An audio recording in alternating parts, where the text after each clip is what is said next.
Elevándose desde este turbulento planeta como un incienso de desesperación está la persistente pregunta: ¿por qué? ¿Por qué me hiciste esto, Señor? ¿Por qué permitiste que Juan muriera? ¿Por qué permitiste que mi esposo se fuera cuando yo más lo necesitaba?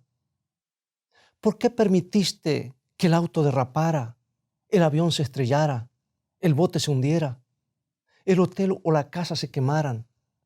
¿Por qué me quitaste la vista, Señor? Mis piernas, mis brazos. ¿Por qué no puedo caminar? ¿Por qué soy un prisionero o prisionera para siempre en esta silla de ruedas? ¿No me quieres, Señor? ¿No te importa? ¿Tiene Dios una respuesta?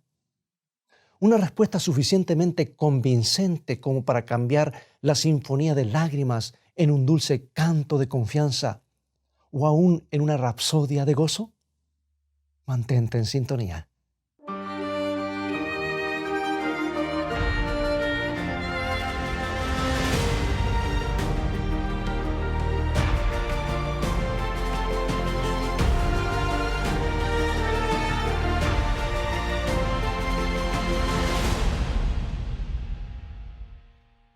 ¿Por qué es que hay personas que se quejan constantemente dando por sentado que Dios está enojado con ellos, mientras que otros se gozan a pesar de los problemas? Y si son tratados injustamente o aún perseguidos por su fe, ¿lo consideran como un honor? Pareciera que cuanto más son perseguidos, más felices se sienten. ¿Cómo es que una persona en sus cabales puede experimentar el gozo en medio de la persecución? El apóstol Pablo y su compañero cantaron en la prisión. Algunos de los mártires murieron cantando. Y cuando las llamas consumían a Juan Hus, él comenzó a cantar y continuó hasta que su voz fue silenciada por el fuego. El apóstol Pedro escribió a los primeros cristianos. Leo en 1 San Pedro capítulo 4, versículos 2 y 13. Amados, no os sorprendáis del fuego de prueba que os ha sobrevenido, como si alguna cosa extraña os aconteciese, sino gozaos por cuanto sois participantes de los padecimientos de Cristo, para que también en la revelación de su gloria os gocéis con gran alegría. Regocijaos, gozaos, eso es lo que dice. Y mi escritora favorita, Ellen G. White, lo dice de esta manera en el libro Deseado de todas las gentes, página 19. Dice: de todos los dones que el cielo puede conceder a los hombres, la comunión con Cristo en sus sufrimientos es el más grave cometido y el más alto honor. ¿El más grave cometido? ¿El más alto honor? Tú puedes decir, ¿cómo puede ser esto? Si hemos de entender el problema del sufrimiento y por qué Dios lo permite, debemos entender el conflicto que ha estado desarrollándose entre Dios y Satanás, el ángel caído, por miles de años. La acusación de Satanás es que los mandamientos de Dios no son razonables y que es imposible para los seres humanos guardarlos. También reclama que cuando un hombre o una mujer es leal a Dios, es solamente porque Dios lo corona de bendiciones y favores. Y en el libro de Job tenemos un pequeño vistazo de lo que ocurre detrás del escenario. Lee la historia en los primeros capítulos de Job cuando tengas la oportunidad. En pocas palabras nos describe el encuentro entre Dios y Satanás.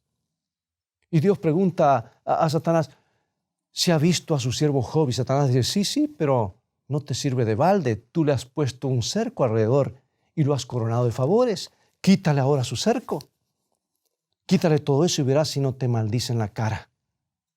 Pero Dios tenía confianza en Job. Le dijo, hazlo, quítale todo lo que tiene y verás lo que pasa. Así que una serie de calamidades cayeron sobre Job, una tras otra en rápida sucesión. Perdió todo cuanto tenía, incluso su familia, excepto su esposa. Pero todavía servía a Dios. Job seguía sirviendo a Dios. Y Satanás se quejó de que Dios no le había permitido tocarle su cuerpo. Si le permitía tocar el cuerpo de Job, seguramente olvidaría su lealtad. Así que Dios le dijo, hazlo, solamente no toques su vida, conserva su vida. y entonces las llagas. Tú sabes la historia. Pero aún Job permanecía leal a su Dios. Y dijo Job, lo que aparece en el capítulo 13, versículo 15. He aquí, aunque él me matare, en él esperaré. Ahora, Job, por supuesto, no sabía lo que estaba ocurriendo detrás del escenario. Si él hubiese sabido, habría echado a perder la prueba. Pero también si lo hubiese sabido, ¿no te parece que él hubiese considerado un alto honor que el Señor pudiese confiar tanto en él? Nota, sin embargo, y esto es muy importante, al leer la historia, que es Satanás y no es Dios quien inicia todas las calamidades. Dios no es el autor de los problemas, solamente los permite. Y Él pesa y mide cada prueba que permite para que no sea demasiado. Así que la siguiente vez que te encuentres pasando a través de las experiencias difíciles, recuerda que Dios piensa que tú eres lo suficientemente fuerte para soportarla, y eso es un honor, ¿verdad? Que quede bien establecido y bien claro en tu mente, amigo y amiga, que Dios no es el originador de los problemas. Satanás, el enemigo, pinta a Dios como un cruel y duro tirano, trayendo calamidades cada vez que tiene la oportunidad. Y la tragedia es que tiene millones que todavía le creen, pero eso no es cierto. Esos atributos son de Satanás, no de Dios. Ahora, si quieres saber cómo es Dios, mira a Jesús. Recordarás lo que Jesús dijo, que está registrado en San Juan, capítulo 14, versículo 9. Dice, el que me ha visto a mí, ha visto al Padre. Jesús alivió el sufrimiento doquiera lo encontró. No podía soportar ver a alguien sufriendo. Nadie murió en su presencia. No podían. Había aldeas enteras donde no había enfermos porque Jesús había pasado por ellas y había sanado a todos. Así es como es Dios. Hubo dos excepciones aparentes. En ambas, aparentemente, a Jesús no le importó. En una ocasión, cuando su amigo Lázaro, esa fue una ocasión, escuchando que Lázaro estaba enfermo, Jesús no fue a verlo inmediatamente a él y a sus hermanas, sino hasta cuando supo que Lázaro había muerto. Esperó 2 días y no hizo nada, y más días y no hizo nada. Y los discípulos estaban turbados y se preguntaban, ¿será esa la manera como nos ha de tratar a nosotros? Pero Jesús tenía una razón. Él estaba esperando llegar hasta Lázaro para obrar su mayor milagro. Y a propósito esperó. Llegando a la tumba después de 4 días de la muerte de Lázaro, para que cuando Él lo llamase de la tumba, aún sus más enconados enemigos no pudiesen decir que Lázaro en realidad no había muerto. Y Jesús tenía algo más en mente al demorarse. Él sabía que a través de los siglos, muchos de sus seguidores, muchos de sus amigos más cercanos se enfermarían como Lázaro enfermó. Y los seres queridos en su preocupación irían sobre sus rodillas para contárselo a Dios. Y no habría una respuesta visible desde el trono. Parecería como que al cielo no le importara y sería difícil de entender. Pero Él quería que ellos supieran y que nosotros supiéramos hoy que más allá de la demora está el día de la resurrección y tenemos su promesa y más que una promesa. Porque al llamar a Lázaro a la vida, demostró que a Él le es posible cumplir esa promesa. Bueno, hubo otra ocasión cuando aparentemente a Jesús no le importó. Y fue cuando Juan el Bautista fue dejado solo y finalmente pereció en un calabozo. ¿Por qué? ¿Por qué Jesús no libró milagrosamente a este fiel profeta, el más grande que ha vivido, como dijo el mismo Jesús, que había preparado el camino para su ministerio? ¿Por qué por lo menos no fue a verlo para confortarlo con su presencia? Juan no lo entendió. Los discípulos no lo entendieron. Y aquí quiero leer un párrafo inspirado del libro El deseado de todas las gentes. El mismo libro que mencioné hace un momento que habla de compartir los sufrimientos de Cristo como el honor más alto. Leo en la página 196 del deseado de todas las gentes. Gustosamente habría librado a su siervo fiel, pero por causa de los millares que en años ulteriores debían pasar de la cárcel a la muerte, Juan había de beber la copa del martirio. Mientras los discípulos de Jesús languidecen en solitarias celdas, o languideciesen en solitarias celdas, o pereciesen por la espada, el potro o la hoguera, aparentemente abandonados de Dios y de los hombres, ¿qué apoyo iba a ser para su corazón el pensamiento de que Juan el Bautista, cuya fidelidad Cristo mismo había atestiguado, había experimentado algo similar? Sí, qué consuelo habría de ser la experiencia de Juan para los miles que a través de los siglos debían pasar por la prisión y la muerte. ¿Pero por qué debían pasar? ¿Por qué la palabra debían? ¿Por qué miles de mártires? Sabemos que la sangre de los mártires era como semilla para la propagación del Evangelio. ¿Donde un mártir perdió la vida? Miles, animados por su fidelidad, su valor, sus cantos al morir, se levantaban a tomar su lugar. Era Satanás, no Dios, quien inició la muerte de los mártires. Pero ellos no murieron solos. Los ángeles estaban con ellos, así como estuvieron con Juan el Bautista. Y Jesús mismo se inclinaba sobre ellos tiernamente mientras exhalaban su último aliento. No tenemos duda de lo que Dios deseaba hacer. Él hubiese querido librar a cada uno de sus siervos de la muerte. Él no permitiría que ninguno de su pueblo muriese si no fuese necesario, porque la muerte no es parte de su plan. Él evitaría cada caída de avión, cada accidente, cada enfermedad, pero todavía no lo hace. El conflicto no ha terminado. Y Satanás acusaría a Dios de injusto si él constantemente estuviese favoreciendo a su pueblo sobre sus enemigos. ¿Recuerdas a Job? No solamente eso. Hombres y ángeles y todos los mundos no caídos deben ver y entender la maldad, la crueldad y los horribles resultados del pecado. ¿Y cómo podría esto llevarse a cabo si Dios siempre estuviese interviniendo para que la guerra, los sufrimientos, los accidentes no tocaran a los inocentes juntamente con los culpables? Yo pienso que puedes ver ahora que Dios necesita Jobs en cada época, en cada generación. No importa cuán corrupta, no importa cuán poco favorable sea el medio ambiente, Dios necesita a alguien que pase la prueba. Él necesita a alguien para decirle a Satanás, este hombre, esta mujer, me seguirá siendo leal, no importa lo que tú le hagas. ¿Y quién diría que no es un alto honor ser elegido para tal demostración? En cada época, en cada generación, en cada circunstancia, Dios necesita esos fieles para que sean un consuelo y fortaleza para otros que están pasando por experiencias similares. La vida de un joven inocente es cortada en un tiroteo. ¿Por qué? ¿Por qué Dios no lo previno? ¿Sabes? De este lado del Edén, Dios permitió que Abel sea muerto por su hermano en un momento de ira. La vida de un amado líder termina repentinamente por un ataque al corazón. ¿Por qué? El mismo Dios le permitió a Moisés, su amigo íntimo, morir.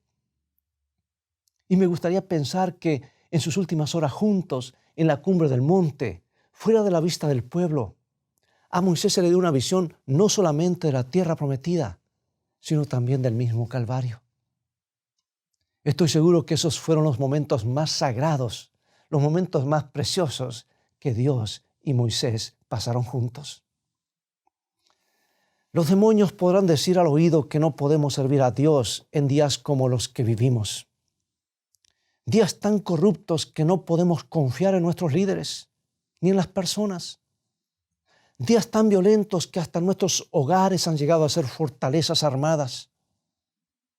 Días tan sofisticados cuando se consideran a los 10 mandamientos fuera de moda.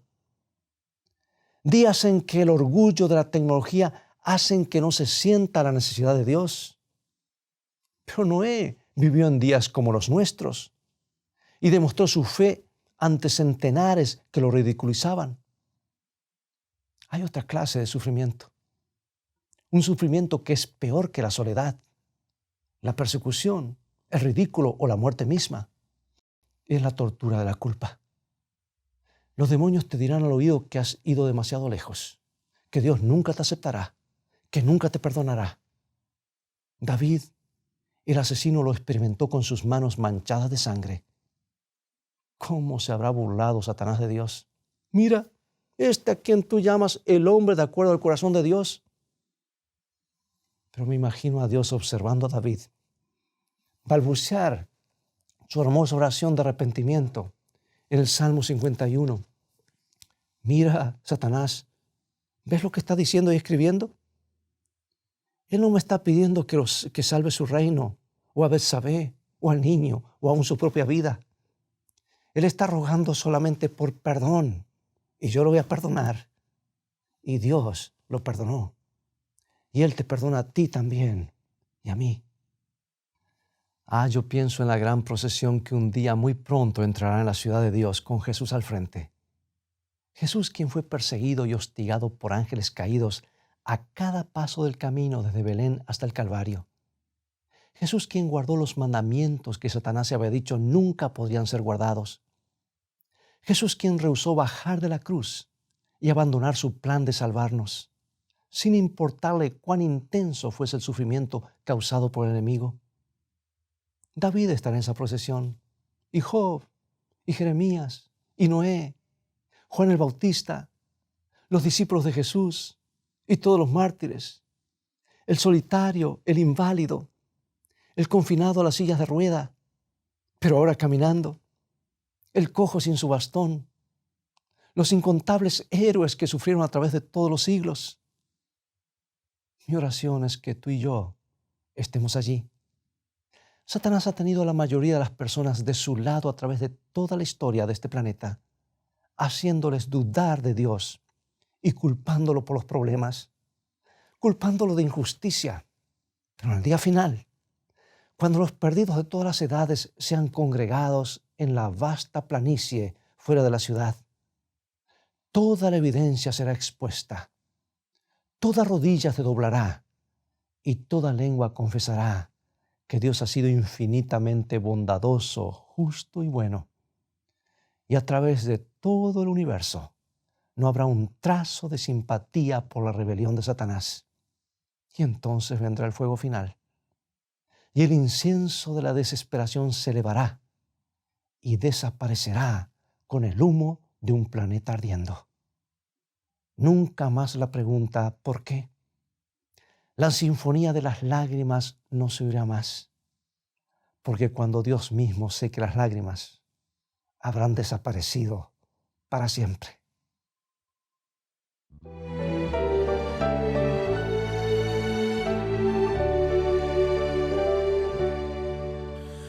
Venid a mí los tristes, cansados de pecar. Yo soy vuestro refugio. Venid a descansar.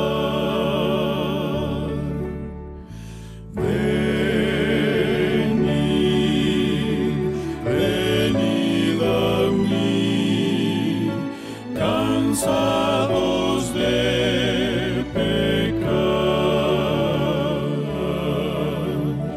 venid, venid a mí, venid a descansar.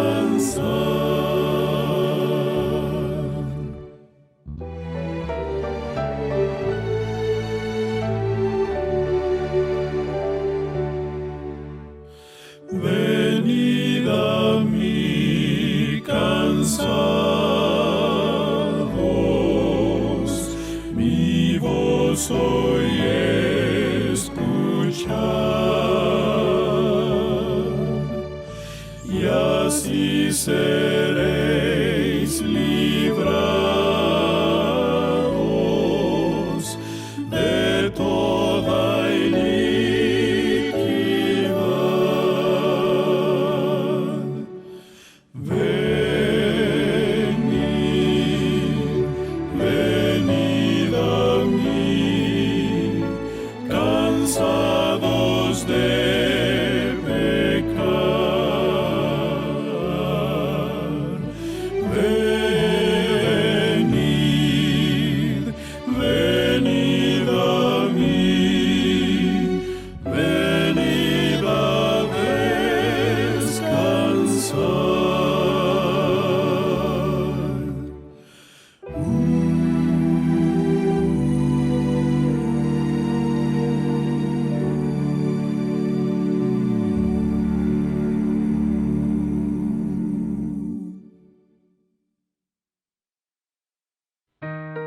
Acompáñame en oración.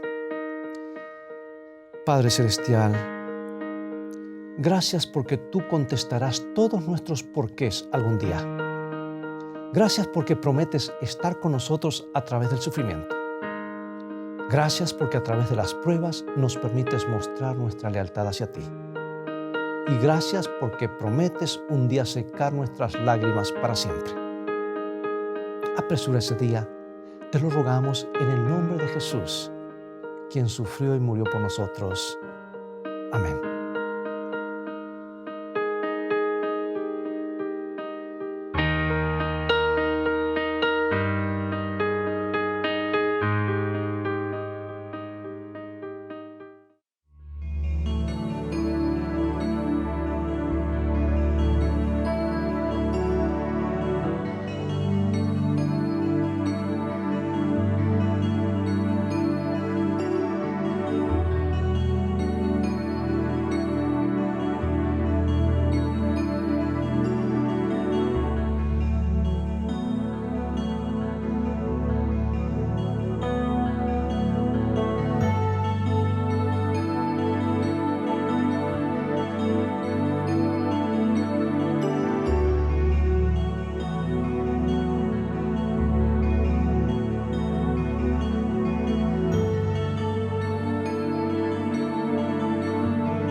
Nuestro Padre Celestial está esperando derramar sobre nosotros la plenitud de sus bendiciones.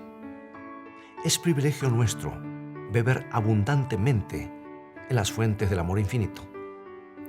Qué extraño que oremos tan poco. Dios está pronto y dispuesto a oír la oración sincera del más humilde de sus hijos. ¿Por qué han de ser los hijos e hijas de Dios tan remisos para orar? Cuando la oración es la llave en la mano de la fe para abrir el almacén del cielo, en donde están atesorados los recursos infinitos de la omnipotencia.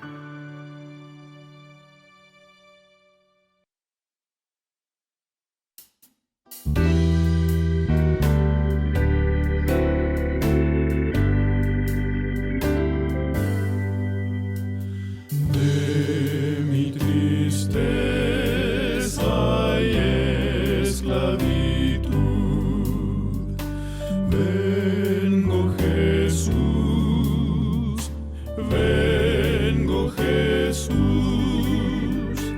a tu alegría y a tu virtud.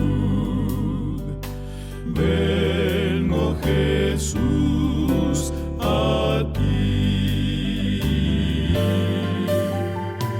De mi pobreza y enfermedad, a tu salud y rica bondad,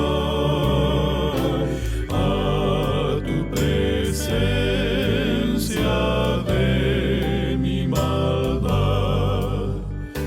Vengo Jesús, a ti.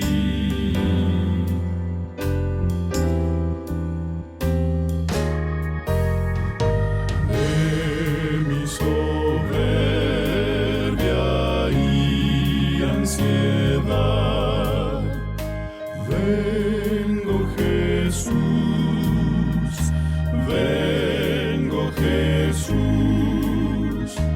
para morar en tu voluntad. Vengo Jesús, aquí. De mi tristeza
¿Te has preguntado alguna vez por qué permite Dios el sufrimiento?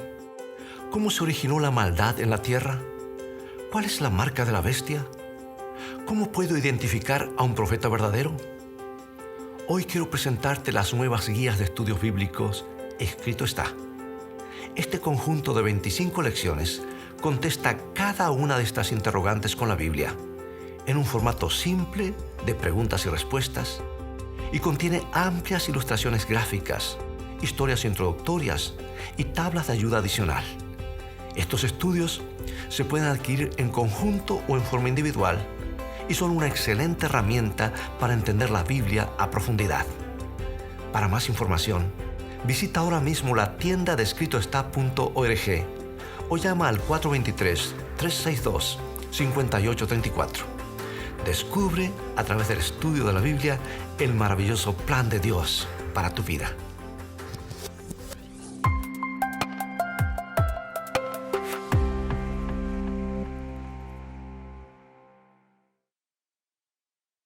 Amigo y amiga, es todo el tiempo que tenemos por hoy y ha llegado el momento de despedirnos. Espero que el tema de hoy haya sido una bendición en tu vida. Te invito, sin embargo, a continuar estudiando la palabra de Dios. Visítanos en nuestro sitio de internet escritoestá.tv, donde podrás ver nuevamente este programa y obtener una variedad de estudios bíblicos. Dios te bendiga y recuerda, escrito está, no solo de pan vivirá el hombre, sino de toda palabra que sale de la boca de Dios.